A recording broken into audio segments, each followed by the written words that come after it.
This is a science mission on par with Apollo missions, Space Shuttle, International Space Station, and Hubble missions. For nearly 2 decades, thousands of people around the world, many spending their entire careers, built the James Webb Space Telescope. And it all comes down to this.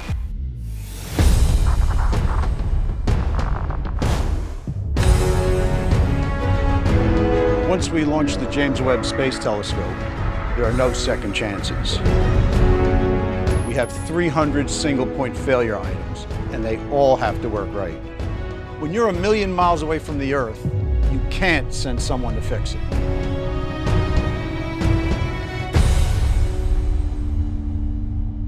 We've never put a telescope this large in space. We want to see distant parts of the universe humans have never seen before.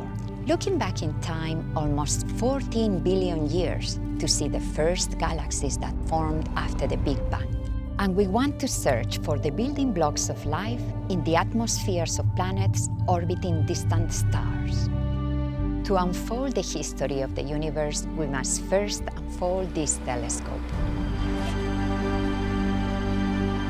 This is the largest primary mirror, the largest sun shield, and the most powerful space telescope ever built. And yet, this large telescope needs to fit inside a 5.4 meter diameter rocket fairing. That's the largest fairing size available on any rocket, and it's the fairing size on our ride to space. The Ariane 5, provided by the European Space Agency, is one of the world's most powerful rockets.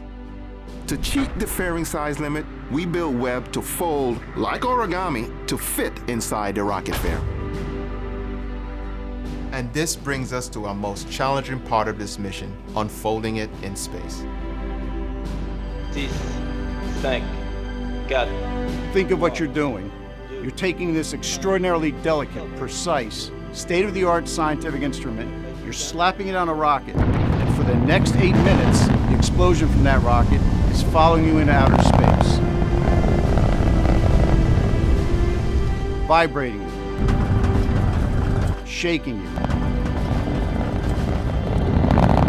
Everything that goes into outer space has to live through this environment and work once it gets there without having someone come to fix it.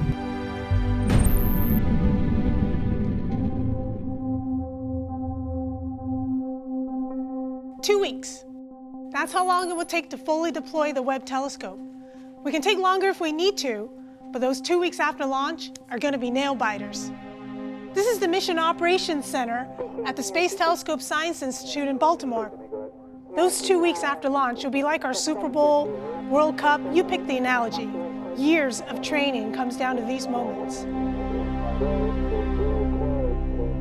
The Webb Observatory has 50 major deployments, 50 depending on how you categorize them, and 178 release mechanisms must work to deploy those 50 parts. Every single one of them must work.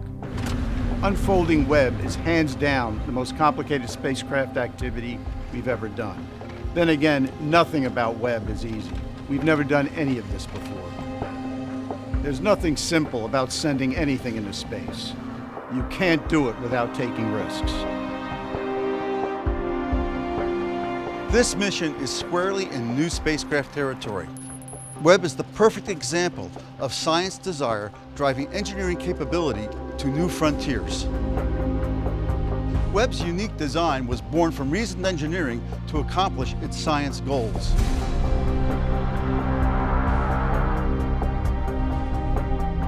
Here's the plan. Shortly after launch, we unfold Webb's solar panel for power and our high-gain antenna for communication. About 12 hours later, we have an important engine firing that sends Webb on the proper course towards its orbital destination, about 1,000,000 miles away. That's where Webb will do its science.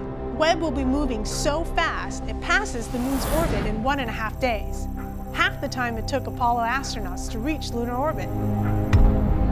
First, we lower the sunshield pallet, then raise Webb's primary mirror and instruments away from the sunshield. The solar wind will push us around with the sunshield open, so we'll unfold a trim tab to help keep us stable. we got these huge, iconic, golden segmented mirrors that will help us deliver amazing new images from the cosmos. But in some ways, the sun shield is a lot more complicated, and it's just as essential. Without it, nothing works.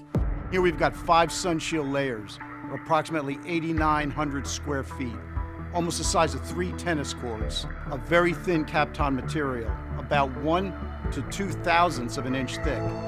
Making them go where you want them to go in zero-G is extremely challenging. The sun shield shades the telescope from the heat of the sun, earth, and moon.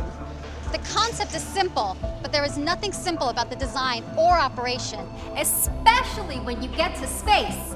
Webb's sun shield assembly includes 140 release mechanisms, approximately 70 hinge assemblies, 8 deployment motors, bearings, springs, gears, about 400 pulleys, and 90 cables totaling 1,312 feet.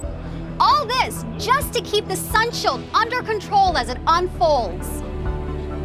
First, we release these special restraints that protect the sun shield during launch. They roll out of the way, but not all the way until we are ready to deploy aside. Next, we release a set of covers over the core region. Now comes the critical point. All 107 sun shield release mechanisms need to fire on cue. 107. They free the 5 sun shield layers, allowing them to extend as the mid-booms deploy.